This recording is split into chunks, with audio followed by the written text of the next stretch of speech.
You've probably heard by now that you can get a fabulous deal on new construction in Dallas, but what you may not know is that home builders have had a massive paradigm shift going into 2023. Well, we're going to talk about that today.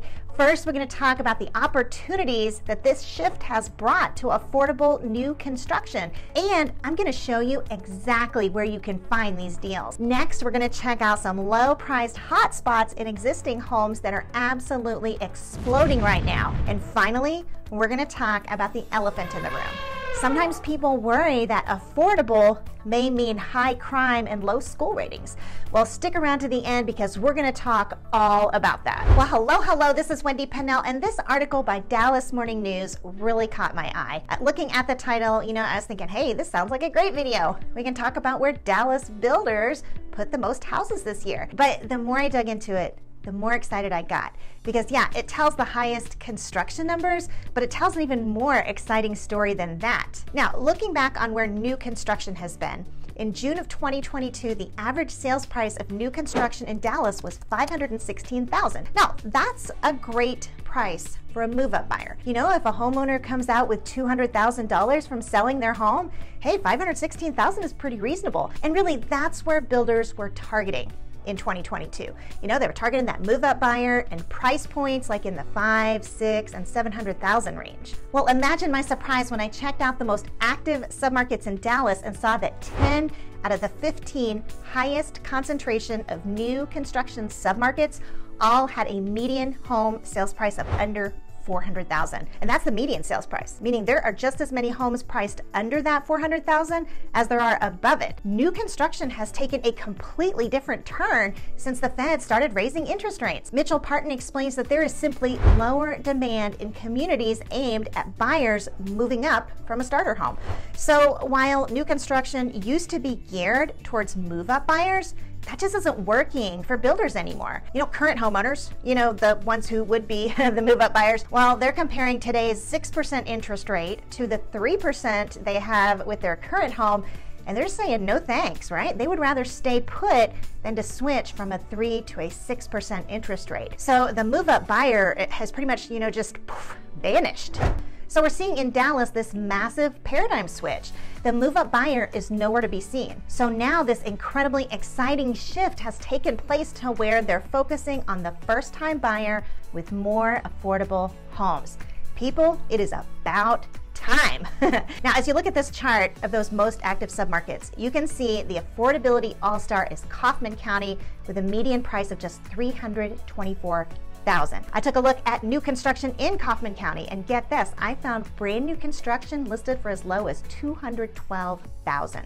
The greater demand for starter homes has completely changed builders' focus, and lucky for you, it's resulting in vastly lower prices. Within Kaufman County, you have quite a few winners. In Forney's Trinity Crossing subdivision, you can score new construction for as low as $229,000. In their Travis Ranch subdivision, you can choose from at least 5 different models, all priced under $300,000. Other fantastic opportunities you have in Forney include Briarwood Hills, Arbordale, Oak Creek, and Overland Grove. Still within Kaufman County, you'll find Heartland, where you can pick up a 4-bedroom, 3-bath home with 1,880 square foot for less than $300,000. In Crandall, in their Highbridge subdivision, you can find a 3-bedroom, 2-bath home for only $251,000. In Crandall's Wildcat Ranch, you can get a 3-2 with over 1,800 square foot for just $295,000. Their River Ridge subdivision also has new construction under $300,000. In Kaufman, you can score a 4-2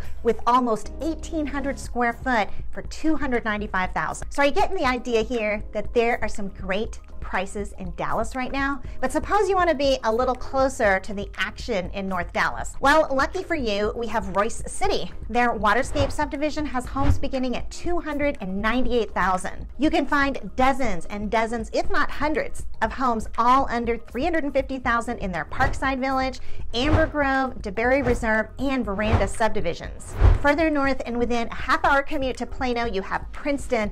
In their South Park Meadows subdivision, you can score a 3-bedroom, 3-bath home with almost 1,600 square foot for $279,000. In their Town Park North and Winchester Crossing subdivisions, you have dozens of homes to pick from, all priced under $350,000. Headed further north into Anna, you'll find their Shadow Bend subdivision homes start at $325,000. Their Camden Park and Green Meadows subdivisions have homes starting at just $358,000. Anna's not the only one with affordable opportunities in the north. Aubrey has its fair share of opportunities with their Aubrey Creek Estates and Silverado homes, prices starting at just $350,000. West of Fort Worth and clustered along Highway 114, you have massive subdivisions popping up, including Sendero Ranch Watermill, where you can find a 3-bedroom, 2-bath home starting at $278,000. Also, with prices under $350,000, you have Liberty Trails Express, Elizabeth Creek, and River's Edge. Further south in Fort Worth, you'll find Newberry Point, where you can pick up a 3-2 for $294,000. There's Sycamore Landing, Hewlin Trails, and Woodland Springs all have dozens, if not hundreds, of homes under $350,000. Now keep in mind, these are not the only places you'll find new construction under $350,000. These are just the massive subdivisions. You know, among the top 10 highest producing homes in the Metroplex. Okay, we saw this many. You know, the market has spoken.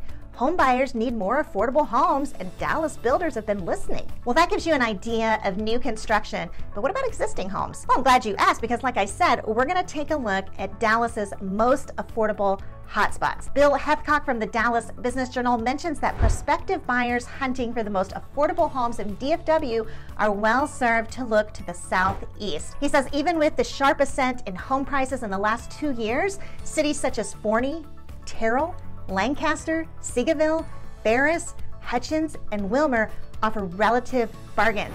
He explains that prices here are much lower compared to neighborhoods closer to downtown Dallas, in North Dallas, and in the suburbs to the north. The most exciting and most vibrant of these communities is Forney. Bill Hethcock shares how Forney's housing market was the hottest in North Texas. In fact, of all zip codes statewide, only Katy and New Braunfels outperformed Forney according to the Open Door data. Wow, what makes Forney so great? Well, affordability and tons to choose from. The deals Forney offers buyers are bringing people in from all over the nation. Just compare Forney and Terrell to suburbs north of Dallas with a similar distance commute to the heart of Big D, and the difference in home prices is substantial. Well, how much difference, you ask? Well, let's take a look. From January 2022 to January 2023, the median price of homes in Frisco grew 22.2% to $649,300.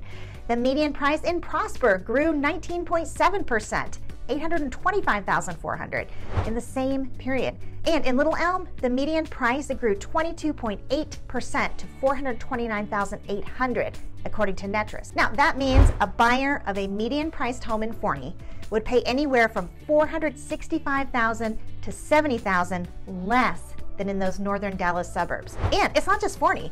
The article goes on to mention suburbs such as Terrell, Lancaster, Seagoville, Ferris, Hutchins, and Wilmer as well priced too. This is some seriously exciting news.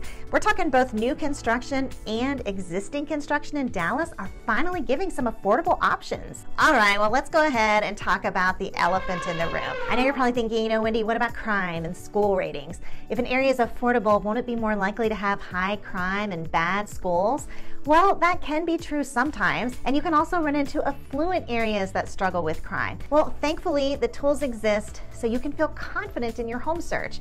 There are a multitude of ways you can assess things like crime, you know, schools, and anything else that might be important to you in your search for the perfect place to call home. Well, I want to go ahead and share just a few of those sites with you, okay? So first, let's go ahead and talk about crime. The first site I want to show you is Family Watchdog. Now, Family Watchdog is going to show you registered offenders in the area. If you scroll to the bottom, you'll see the map legend, which shows you offenses against a child, sexual battery, rape, and other offenses. So you simply enter an address. You know, for example, I entered Washington, D.C. Wow, looking like the White House might need to amp up their security a little bit. There are several other sites that can give you a feel about crime in an area. Crimegrade.org, Neighborhood Scout, and Area Vibes, they're all ones you can choose from. Now, suppose you're curious about schools, right? You need to know if an area has good schools. Well, fortunately, there are multiple ways to check out schools. You have niche.com, you have greatschools.org, and my personal favorite quantitative source, you have the Texas Education Association. Now, there's no opinion in this source, right? And that's why I like it so much. It's just pure data, and it can give you an excellent idea of how schools are doing. In fact, I made an entire guide of TEA school ratings covering most counties in the Dallas area. You can see on this guide that most counties scored some A's, mostly B's, and then just a few C's. Now, Collin County made the strongest appearance with mostly A's and just 4 B's.